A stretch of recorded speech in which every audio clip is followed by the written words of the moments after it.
दोस्तों नमस्कार। उत्तर प्रदेश में पंचायत चुनावों की सरगर्मियां तेज हो गई हैं। एकाएक डेवलपमेंट फास्ट हो गए हैं। हम इन पर चर्चा करेंगे। हमारे साथ वरिष्ठ पत्रकार राजेश शर्मा जी मौजूद हैं और दो तीन महत्वपूर्ण डेवलपमेंट हैं। एक बड़ा डेवलपमेंट तो ये है कि पंचायत चुनावों के लिए पंचायतों का नए सिरे से परिसीमन होगा। दरअसल पिछले कुछ सालों के भीतर 5 साल में चुनाव होते हैं ये, और अगले साल होने हैं ये। इस फाइनेंशियल ईयर में सरकार ने बजट प्रोविजन किया था, तो 2026 के शुरू में चुनाव होने हैं। और इस 5 साल के भीतर बहुत सारे गांव ऐसे हैं जो शहर का हिस्सा बन गए हैं, या कुछ गांव ऐसे हैं जिनका कुछ हिस्सा शहरों में चला गया है। तो 1000 से ज्यादा की आबादी वाली, 1000 से ज्यादा वोटर्स वाली जो भी पंचायतें हैं, उनमें एक इंडिपेंडेंट ग्राम प्रधान होगा, वो ग्राम सभा होंगी, ग्राम पंचायत होंगी। तो इस तरह से नए सिरे से परिसीमन होना है। इसका नोटिफिकेशन राजेश भाई साहब जारी कर दिया है शासन ने, और 5 जून तक सारे जिलों से इसकी इंफॉर्मेशन मांगी गई है। जिला स्तर पर डीपीआरओ कार्यालय में एक्सरसाइज शुरू हो गई है। डीपीआरओ, सीडीओ और डीएम, इनके सिग्नेचर से फाइनल होकर के ये परिसीमन का पूरा चार्ट ये चला जाएगा शासन को। और उधर मतपेटियों के लिए ऑर्डर्स हो गए हैं कि 5 महीने के भीतर लगभग 1.25 लाख मतपेटियां तैयार होनी हैं। दूसरा बड़ा डेवलपमेंट ये है कि राजनीतिक तौर पे घमासान शुरू हो गया है। अलग अलग राजनीतिक दलों की प्रतिक्रियाएं आ रही हैं। तो क्या प्रतिक्रियाएं आ रही हैं, इस पर हम आपसे बात करेंगे। दूसरी बड़ी बात यह कि पंचायतों की सियासत के लिए ये भी अहम बात है कि बहुत सारी रंजिशें होती हैं पंचायतों के चुनावों में। तो लॉ एंड ऑर्डर का इश्यू भी अगले 6-7 महीने बहुत ही चुनौतीपूर्ण रहने वाला है उत्तर प्रदेश पुलिस के सामने। तो राजेश भाई साहब, पॉलिटिकल डेवलपमेंट्स पे बात करते हैं। क्या क्या पॉलिटिकल डेवलपमेंट है पंचायतों के चुनाव के लिए? उत्तर प्रदेश सरकार में जो शामिल हैं जितने भी पॉलिटिकल दल, वो सब पंचायत चुनाव अलग लड़ेंगे, इंडिपेंडेंट लड़ेंगे। अभी 2 दिन पहले प्रयागराज पहुंची अनुप्रिया पटेल, उन्होंने वहां बाकायदा प्रेस कॉन्फ्रेंस करी और ये ऐलान किया कि पंचायत चुनाव हम बीजेपी के साथ मिलकर नहीं लड़ेंगे। ओम प्रकाश राजभर भी कह चुके 2 दिन पहले, उन्होंने भी कहा कि ये टेस्ट है, हम ये देखना चाहते हैं कि विधान के हमारा कितना वजूद है। उन्होंने कहा कि पंचायत चुनाव जहां हमारा वजूद है, हम अपने आप खुद लड़ेंगे। ओम प्रकाश राजभर तो ये भी खतरा जता रहे हैं कि वो मांग भी कर रहे हैं कि डायरेक्ट चुनाव हो जिला पंचायत अध्यक्षों, उन्होंने कहा, उन्होंने देश के गृह मंत्री से मिलकर कहा, वो व्यक्ति रूप से मिले, उन्होंने कहा कि ब्लॉक प्रमुख और जिला पंचायत अध्यक्ष के चुनाव इंडिपेंडेंट सीधे तौर पर किए जाए, जैसे मेयर के चुनाव होते हैं। ये भी मांग की।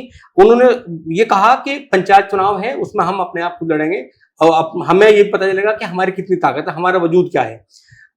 फिर 2027 में विधानसभा चुनाव भी होना है, हम तय करेंगे पंचायत चुनाव के बाद में कि हमारी क्या स्थिति है। ऐसे ही जो संजय निषाद, क्योंकि वो भी निषाद पार्टी के राष्ट्रीय अध्यक्ष हैं और कैबिनेट मंत्री हैं, उन्होंने भी घोषणा कर दी कि हम इंडिपेंडेंट चुनाव लड़ेंगे। जब हम पश्चिम उत्तर प्रदेश की बात करते हैं, 3 बड़े खेमे, अपना दल, निषाद पार्टी, सुभाषपा, ओम प्रकाश राजभर, अनुप्रिया पटेल, संजय निषाद, 3 बड़े धड़े जो भारतीय जनता पार्टी के साथ यूपी की सरकार में शामिल है, वो भाजपा के साथ मिलकर पंचायत चुनाव नहीं लड़ना चाहते, नहीं लड़ेंगे। बाकायदा घोषणा की है, प्रेस कॉन्फ्रेंस की है, और उन्होंने कहा भी है कि हमारी कितनी ताकत है इसका हमें पता लगना चाहिए। और सरकार कई बार दबाव बनाती है जब विधानसभा के चुनाव आते हैं। उन्होंने कहा कि लोकसभा के चुनाव में हमने जो डिमांड की, इसलिए शायद हमारी डिमांड नहीं मांगी गई, उन्हें लगा कि इन पार्टी का वजूद कम है। तो पंचायत चुनाव में हम अलग लड़ेंगे और हम दिखाएंगे अपने जो सहायक दल है बीजेपी को कि हमारी कितनी ताकत है। इसका क्या भारतीय जनता पार्टी को नुकसान होगा? बिल्कुल फर्क पड़ेगा डॉक्टर साहब, फर्क पड़ेगा ना, क्योंकि जब हम देहात की बात करते हैं तो जो शहर का एरिया है, जब चुनाव मेयर के होते हैं, मतलब पार्षद नगर म्युनिसिपैलिटी के चुनाव होते हैं, तो वहां बीजेपी नो डाउट बड़ा गेम करती है। लेकिन ये पंचायत का चुनाव है, और पंचायत में ये अलग बात है कि इस बार दूसरी बार उत्तर प्रदेश में कंटिन्यू बीजेपी की सरकार है, लेकिन बीजेपी अभी पंचायत में, गांव में कमजोर है इस मामले में। और यहाँ ये तो, क्योंकि अगर हम 2021 के चुनाव की बात करें तो 2021 चुनाव में आपने देखा होगा कि तमाम जो रिकॉर्ड आए, जो चुनाव के बाद रिजल्ट आया, तो किसी भी जिले में इतने जिला पंचायत सदस्य बीजेपी के पास नहीं थे कि जिनके बल पे जिला पंचायत अध्यक्ष बना सके। वो उसमें ज्यादा निर्दलीय थे। जो इंडिपेंडेंट अपने बल पर जीत कर आए थे, उन्हें जो भी होता है साम दाम दंड में सरकार में वो शामिल हुए और शामिल होकर तब जिला पंचायत अध्यक्ष बने। उत्तर प्रदेश में कोई जिला उठा लो आप, 75 जिले हैं, किसी जिले में आप ये नहीं बता पाओगे कि यहाँ अपने बल पे ईमानदारी के साथ में जिला पंचायत अध्यक्ष बन गया हो। क्योंकि जब ग्राम पंचायत की बात करते हैं तो गांव में आज भी और बहुत सारे तमाम दल है जिनका वजूद है, क्षेत्रीय दलों का वजूद है, अलग अलग फैक्टर्स हैं अलग अलग इलाकों में। अभी वेस्टर्न यूपी को लेके आप कह रहे थे, तो वेस्टर्न यूपी का क्या सिनेरियो है? क्या यहाँ भारतीय जनता पार्टी के साथ जो उनके एलाइज हैं, आरएलडी है यहाँ, तो क्या वो साथ रहने वाला है? आरएलडी की ओर से अभी कोई ऐसा बयान नहीं आया कि वो साथ नहीं, लेकिन ये तय है कि जब कुछ जिले ऐसे होंगे जहां आरएलडी चुनाव लड़ेगी अपने बल पे।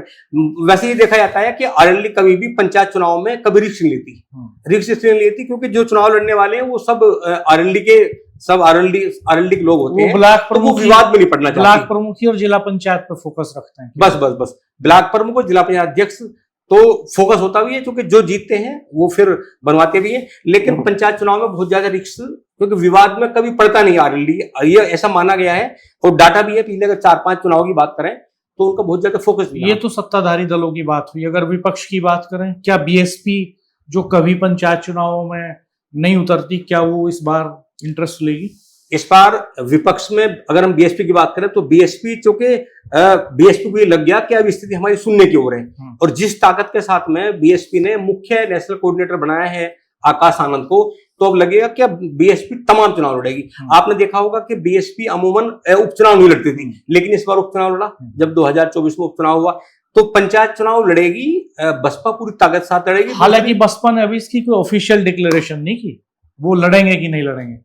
एक बयान आया था, बसपा का एक बयान आया था, उसमें कहा था कि जो पंचायत चुनाव आ रहे हैं उसमें बसपा बहुत प्रमुखता चुनाव लड़ेगी। दूसरे, अगर आप आजाद समाज पार्टी की बात करें तो चंद्रशेखर आजाद तो पहले ही घोषणा कर चुके हैं। हाँ, वो तो लड़ेंगे, पूरी घोषणा कर चुके हैं। चंद्रशेखर आजाद की तो ये रणनीति भी है कि उनके पास जो दलित बेस है उसको वो ओबीसी और सवर्ण वोट बैंक के साथ मर्ज करके कुछ पंचायतों में जिताएंगे, और उनकी कोशिश रहेगी कि अदर बैकवर्ड कास्ट के लोगों को टिकट दें, मुस्लिम्स को टिकट दें, ताकि उनकी सोशल इंजीनियरिंग खड़ी हो जाए, जो कभी बसपा की सोशल इंजीनियरिंग होती थी। बिल्कुल। और डॉक्टर साहब, जहां तक इंडिया अलायंस की बात है, तो चूंकि 2024 में सपा और कांग्रेस का गठबंधन था, लेकिन अब जिस तरह बयानबाजी हो रही है बहुत सारी, इस पे तो हम अलग से चर्चा करेंगे। सपा और कांग्रेस की जो स्टेट लेवल की पॉलिटिक्स है 2027 के चुनाव को लेकर, पंचायत चुनाव, लेकिन क्या पंचायत चुनाव में उतरेगी सपा? और पंचायत चुनाव में उतरेगी, पंचायत चुनाव में कांग्रेस भी उतरेगी, सपा भी उतरेगी। इकट्ठे उतरेंगे कि अलग अलग रहेंगे? अभी तो जिस तरह के बयान आ रहे हैं, ऐसा लग नहीं रहा कि वो कंबाइन चुनाव लड़ेंगे। चुनाव तो अलग अलग लड़ेंगे इंडिपेंडेंट रूप से। पर यह है कि सभी तमाम पॉलिटिकल पार्टियों ने इसको मान लिया कि 2027 से पहले का बड़ा टेस्ट होगा। दोस्तों, पंचायत चुनाव वैसे तो पार्टी दलों के टिकट पे नहीं होते, उस फोरम पे नहीं होते, सिंबल्स भी नहीं होते पार्टियों के, लेकिन फिर भी सबकी कोशिश रहती है कि जिला पंचायत अध्यक्ष और ब्लॉक प्रमुखों की कुर्सी पे उनका कब्जा हो जाए, क्योंकि वो विधानसभा चुनावों में एक बड़ी भूमिका निभाते हैं स्थानीय स्तर पर लामबंदी करने में, बूथ लेवल की तैयारी करने में। तो इसलिए सारे दलों की कोशिश उत्तर प्रदेश में ये है कि वो अलग अलग चुनाव लड़ें और ज्यादा से ज्यादा जिला पंचायत अध्यक्ष और ब्लॉक प्रमुख चुन के उनके चले हैं। अब राजेश भाई साहब, अगला स्टेप ये भी होना है कि रिजर्वेशन तय होना है पंचायतों का। हाँ, ये तो मुझे लगता है कि अब जब ये हो जाएगा परिसीमन, तो परिसीमन के बाद फिर चक्रानुक्रम के हिसाब से रिजर्वेशन की एक्सरसाइज शुरू हो जाएगी। डॉक्टर साहब, तो सरकार ने जो शुरुआत कर दी अपडेट, अब जो होना है, अब तो बाकायदा पूरी कमेटी बन गई। जो कमेटी, जो परिसीमन की समिति बनी है, इन सबको अब तो लग गया अपडेट। हमें लगता है कि पिछले अभी 10 से 15 दिन बाद इस पर काम शुरू कर देगी सरकार। तो दोस्तों, आपकी पंचायतों में क्या चल रहा है, क्या तैयारी चल रही है, ये आप हमारे कमेंट बॉक्स में बताइएगा। बाकी चुनाव से रिलेटेड अपडेट्स के लिए हमारे चैनल को सब्सक्राइब कीजिएगा, बेल आइकन प्रेस कर दीजिएगा, नोटिफिकेशन ऑन कर दीजिएगा। धन्यवाद, नमस्कार।